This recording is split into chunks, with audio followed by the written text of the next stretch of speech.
Hello दोस्तों। तो यार, सबसे पहले तो हमें बात कर लेनी चाहिए जो भी हाल फिलहाल देश में चल रहा है। जैसा कि आप सबको पता होगा, अभी फिलहाल नीट का पेपर रद्द किया गया है और मोदी जी ने एक नई सूचना जाहिर की है जिसके तहत ये बताया गया है कि ये नीट का पेपर अब शायद तक जहाँ तक मैंने सुना है कि ये उनके घरों में लिया जाएगा ताकि जो तेल का किराया वगैरह है वो बचाया जा सके, क्योंकि अभी शायद 73 या 75 दिनों तक का ही तेल बचा है। ठीक है। तो वैसे तो ये चीजें गलत है, पेपर लीक नहीं होना चाहिए। ये तो एक कंपनी जिसका गठन उन्होंने किया था, एनटीए, ठीक है, बिल्कुल निकम्मे, कोई काम कर नहीं रहे हैं, पेपर लीक पे लीक होते जा रहे हैं और पता नहीं कितने पेपर अभी तक लीक हो चुके हैं। हर बार पेपर लीक हो जाते हैं। दिक्कत कहाँ आ रही है? दिक्कत आ रही है बच्चों के भविष्य से खिलवाड़ हो रहा है। ठीक है, बच्चे पूरे साल भर मेहनत करते हैं और पूरे साल भर मेहनत करने के बाद नतीजा ये निकलता है कि पेपर रद्द। अब सोच के देखिए उस बच्चे की क्या हालत हो रही होगी जो इतनी मेहनत कर रहा है पूरे साल भर अपने, मतलब पूरा न दिन देख रहा है न रात देख रहा है, और फिर उसको पता लगे कि उसका पेपर रद्द कर दिया गया, तो उस पर क्या बीत रही होगी। ठीक है। तो मुझे नहीं लगता कि फिलहाल फिलहाल पढ़ाई का कोई स्तर बचा है। ठीक है। लेकिन क्योंकि हमें अपना कुछ ना कुछ तो करते रहना पड़ेगा, इसलिए मैं आ गया हूँ लेके अपनी वीडियो, जिसके अंदर हम पढ़ने वाले हैं इंग्लिश के बारे में।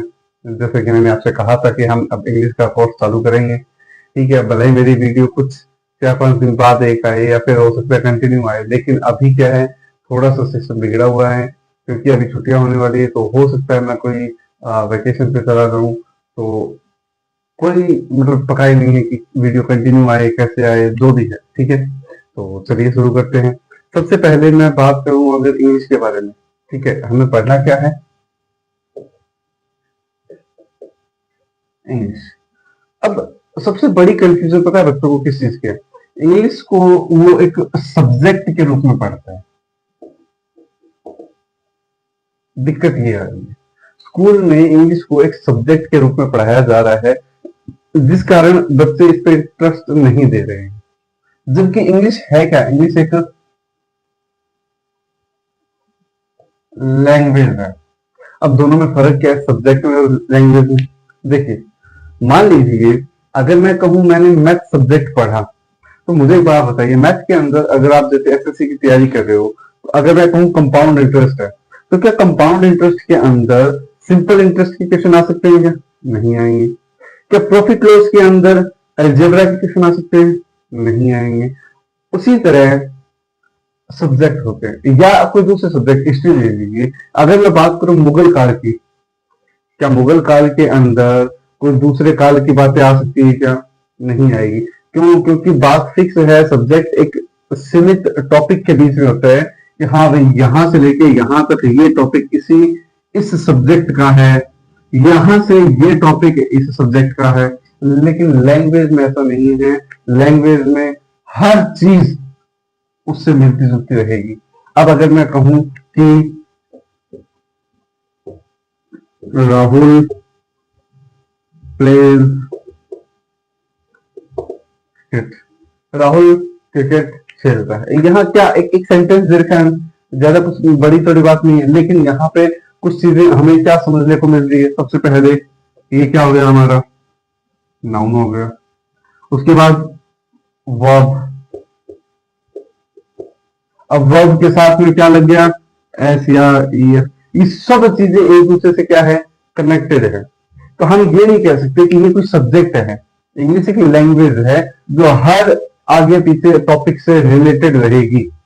जैसे आप हिंदी पढ़ते हो, हिंदी के अंदर कहीं संज्ञा भी आ सकती है, कहीं सर्वनाम भी आ सकते हैं, कहीं विशेषण भी आ सकते हैं, तो वो सारी चीजें यहाँ पे बताई जाती है। अब अगर यही एक सेंटेंस के बीच में एक नाम ऐड कर दिया जाता है, गुड क्रिकेट, कि राहुल प्ले गुड क्रिकेट। अब वो गेम तो खेलता है, लेकिन कैसा खेलता है? अच्छा गेम खेलता है। तो यहाँ पे क्या हो गया? एडजेक्टिव आ गया। तो बात समझ रहे हो? बात यहाँ ये चले कि इंग्लिश एक लैंग्वेज है, ना कि एक सब्जेक्ट। सबसे पहली बात हमको यही समझनी है कि इंग्लिश क्या है, एक लैंग्वेज है, ना कि कोई सब्जेक्ट है। ठीक है, चलिए आगे देखते हैं।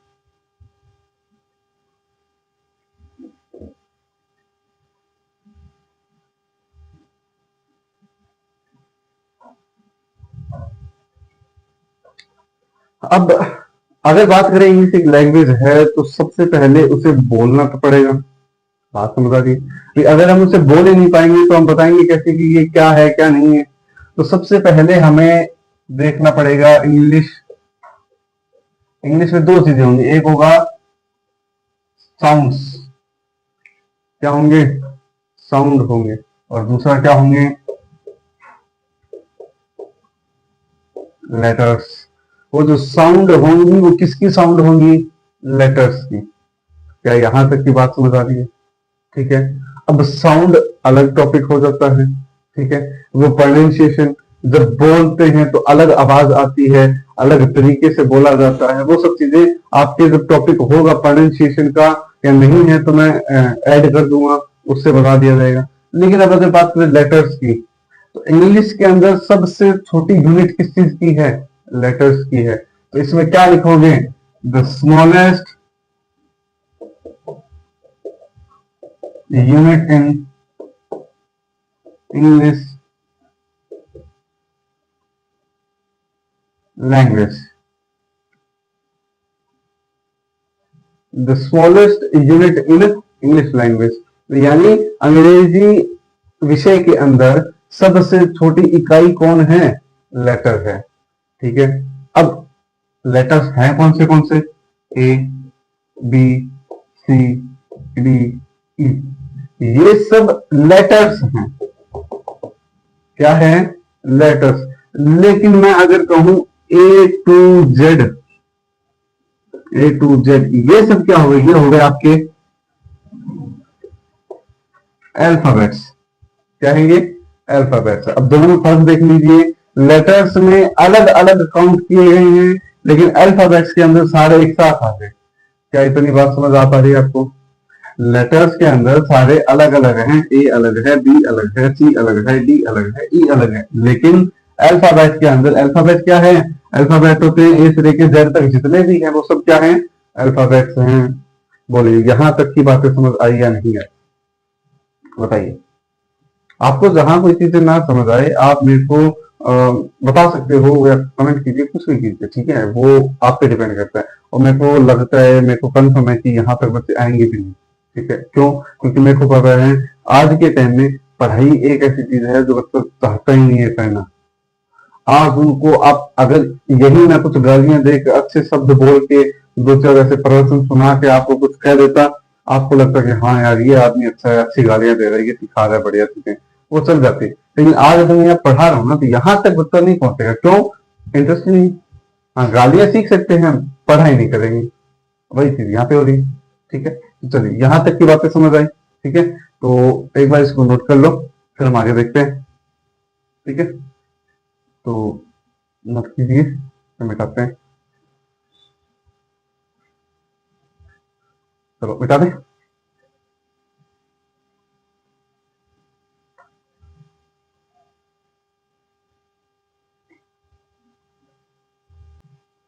हाँ, तो देखिए, अब हमने ये तो पढ़ लिया कि अल्फाबेट्स क्या है, लेटर्स क्या है। अल्फाबेट की अगर आप डेफिनेशन लिखना चाहो तो लिख सकते हो कि the total number of letters in an language, वो सब क्या हो जाएंगे, अल्फाबेट्स हो जाएंगे। अब अगर बात करते हैं लेटर्स की, लेटर्स कितने टाइप के हैं? लेटर्स होते हैं अपने पास दो टाइप के। कितने? दो। एक है वोवल्स, एक है कॉन्सोनेंट्स।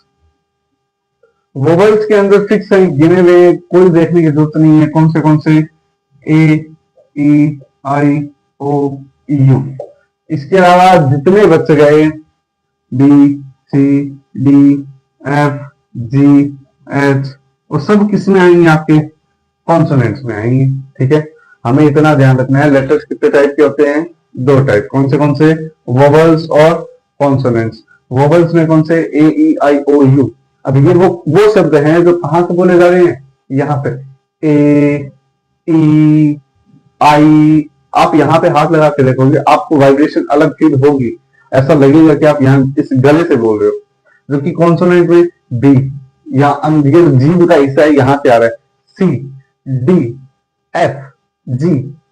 जबकि ए, डी, सॉरी, ए, ई, आई, ओ, यहां डी से निकल रही है ये आवाज। ठीक है, तो क्या ये दो चीजें समझ आ गई? ठीक है। अब अगर मैं बात करूं लेटर्स के बाद कौन आता है, लेटर्स के बाद आते हैं वर्ड्स। क्या आते हैं? वर्ड्स। अब वर्ड्स हैं क्या? वर्ड्स हैं मीनिंगफुल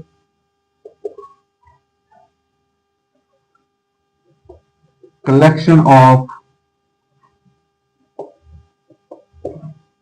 लेटर्स, यानी मीनिंगफुल कलेक्शन होना चाहिए, उनका कुछ मीनिंग निकलना चाहिए। अगर मीनिंग नहीं निकल रहा है तो फिर वो वर्ड नहीं होगा। जैसे MOBILE, ये क्या है? ये है मोबाइल, लेकिन ये क्या एक मीनिंगफुल कलेक्शन है ना, किसका? लेटर्स का। लेकिन अगर यही ये लिखा होता OBIELM,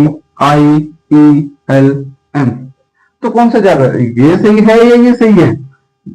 मेरे हिसाब से तो ऊपर वाला सही है। मोबाइल आप सबको पता होगा। अरे भैया आपने क्या है, मार्कर है MARKER, क्या लग रहा है ये वाली स्पेलिंग सही है या ये ठीक होगी? KARREM, मुझे तो ये सही लगेगी। क्या आप बात समझ पा रहे हो? देखो वर्ड्स क्या है? A meaningful collection of letters, ये रहे। अब क्या ये सही होगा या ये सही होगा? अब उसका मीनिंग भी तो निकलना चाहिए ना उस लेटर से। लिखे हुए तो ये भी लेटर्स है, ये भी लेटर लिखे हुए हैं, लेकिन सही कौन सा है? ऊपर वाले। क्यों? क्योंकि इनका क्या हो रहा है, मीनिंग निकल के आ रहा है। और जब तक मीनिंग नहीं निकलेगा वो लेटर्स, वो वर्ड नहीं होंगे। ठीक है, चलिए यहां तक की बात अगर आपको समझ आई है तो नोट कीजिए। फिर एक छोटी सी बात है जो बता देता हूं, फिर हम अगली वीडियो में देखेंगे। चलो यहां तक नोट कर लीजिए एक बार। ठीक है, चलिए आप स्क्रीनशॉट ले लीजिए अगर, क्योंकि चलती वीडियो आप स्क्रीनशॉट ले सकते हो, है ना।